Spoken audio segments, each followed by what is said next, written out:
Jamie Bautista at Anthony Leodons hiwalay na. Nag-post sa kanyang social media account si Jamie Bautista tungkol sa kanilang hiwalayan ni Anthony Leodons. Nakasaad sa kanyang post ang salitang, "Anthony, we've been together for 9 years at ayun yung mga pinakamasayang taon ng buhay ko. We were 16 na and 18 nung nagkakilala tayo. 18 ka naman at 20 ako nung mapagdesisyonan natin na magpakasal.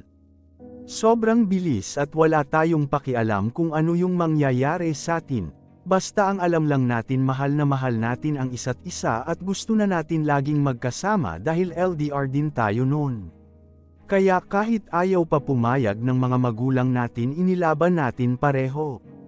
Magkasama tayo sa saya, sa lungkot, sa hirap, at sa ngayong guminhawa kahit papaano yung buhay natin.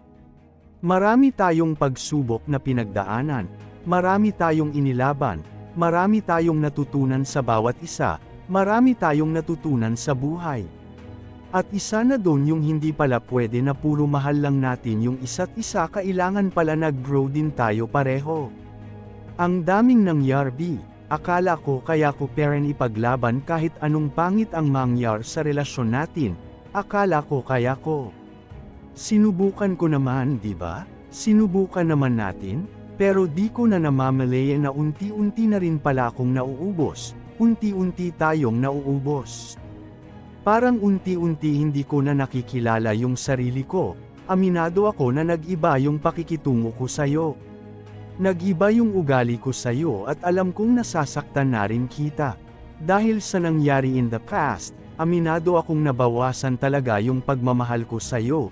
Hindi na kita kayang mahalin kung paano kita dapat mahalin at alam kong ang unfair noon dahil nakikita ko kung paano ka bumawi sa'kin at paano mo pagsisihan yon.